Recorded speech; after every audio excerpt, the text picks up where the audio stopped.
Shri Xavier Chittilappilly, ബഹുമാനപ്പെട്ട നിയമം, വ്യവസായം, കയർ വകുപ്പ് മന്ത്രി.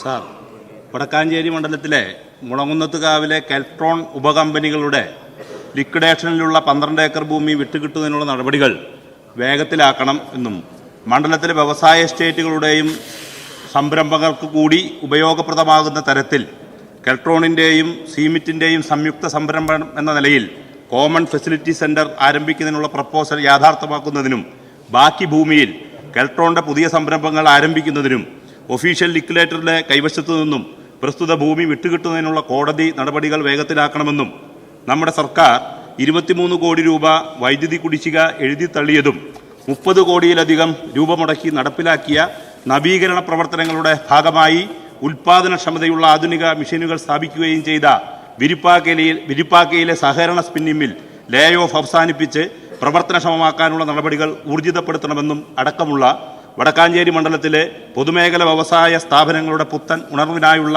ഈ ആവശ്യങ്ങൾ ഉന്നയിച്ചുകൊണ്ടാണ് ഈ സബ്മിഷൻ.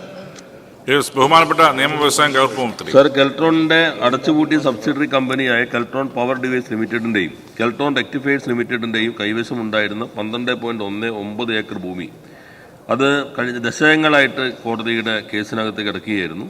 ഇപ്പോൾ കേന്ദ്ര ഇലക്ട്രോണിക്സ് സെക്രട്ടറിയുമായി നടത്തിയ ചർച്ചയുടെ അടിസ്ഥാനത്തിൽ ഒരു ധാരണയുണ്ടാക്കി 5 ഏക്കർ ഭൂമി സ്ഥലവില ഈടാക്കി നിയമാനുസൃത അനുമതിയോടുകൂടി കേന്ദ്ര സ്ഥാപനമായിട്ടുള്ള സിമെന്റിന് നൽകാനും 7.19 ഏക്കർ ഭൂമിയിൽ സിമെന്റുമായി ചേർന്ന് സെൻസർ ഉൽപ്പാദനം, കാലിബ്രേഷൻ, ടെസ്റ്റിംഗ് എന്നിവയ്ക്കും ഇലക്ട്രോണിക്സ് കമ്പോണന്റ് ഉപകരണങ്ങളുടെ ഉൽപ്പാദനത്തിനുമായി ഒരു ജോയിന്റ് വെഞ്ചർ എന്ന നിലയിൽ ഒരു കോമൺ ഫെസിലിറ്റി സെന്റർ ആരംഭിക്കുന്നതിനും സർക്കാർ മന്ത്രിസഭ അംഗീകാരം നൽകി. അതിൻ്റെ അടിസ്ഥാനത്തിലുള്ള കാര്യങ്ങൾ കോടതിയുടെ ശ്രദ്ധയിൽപ്പെടുത്തി കോടതി കെൽട്രോണിന് സ്ഥലം വിട്ടു നൽകിക്കൊണ്ട് 11/12/2025 ഉത്തരവായി. അതിൻ്റെ ഫലമായിട്ട് ഒഫീഷ്യൽ ലിക്വിഡേറ്ററുടെ പക്കലുണ്ടായിരുന്ന ആസ്തികളും രേഖകളും ഈ ജനുവരി 20-ന് കെൽട്രോണിന് കൈമാറിക്കഴിഞ്ഞിട്ടുണ്ട്. രണ്ട് കമ്പനികൾക്കെതിരെ ഹൈക്കോടതി പുറപ്പെടുവിച്ചിരുന്ന വൈൻഡിംഗ് അപ്പ് ഉത്തരവും പിൻവലിച്ചു.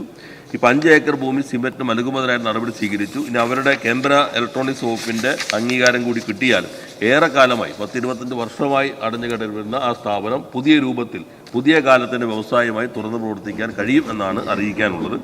അതുപോലെ തന്നെ ബഹുമാനായ അംഗം ചൂണ്ടിക്കാട്ടിയിട്ടുള്ള തൃശൂർ സഹകരണ സ്പിന്നിംഗ് മില്ല് 29.98 കോടി രൂപ മുടക്കി നവീകരണ പ്രവർത്തനം നടത്തിയെങ്കിലും അത് കുറേ കാലമായി അടഞ്ഞു കിടക്കുകയായിരുന്നു. വീണ്ടും ഫെബ്രുവരി 23 മുതൽ 2023 ലേ ഓഫ് ചെയ്തിരുന്നു. ഇപ്പോൾ അതിനകത്ത് 23 കോടി രൂപയുടെ വൈദ്യുതി കുടിശ്ശിക ഗവൺമെൻറ് ഏറ്റെടുത്തു. മില്ലിൻ്റെ ബാധ്യതയിൽ നിന്നത് എഴുതി തള്ളി. റവന്യൂ റിക്കവറി നടപടികൾ ഒഴിവാക്കി നൽകി. ആവശ്യമായിട്ടുള്ള ഇലക്ട്രിസിറ്റി കണക്ഷൻ നൽകുന്നതിനാവശ്യമായ നടപടികൾ സ്വീകരിച്ചു. GST രജിസ്ട്രേഷൻ പുതുതായി നേടിയെടുത്തു. ഇപ്പോൾ ആധുനിക സാങ്കേതികവിദ്യയിൽ അധിഷ്ഠിതമായ മെഷീനുകൾ ഫെബ്രുവരി ആദ്യവാരത്തോടുകൂടി പ്രവർത്തിപ്പിച്ച് കോട്ടൺ ബോർഡ് വഴി അസംസ്കൃത വസ്തുക്കൾ വാങ്ങി മില്ലിനെ ചുരുങ്ങിയ കാലയളവിൽ പ്രവർത്തന മികവിലേക്ക് എത്തിക്കാനുള്ള നടപടികൾ സർക്കാർ സ്വീകരിച്ചു.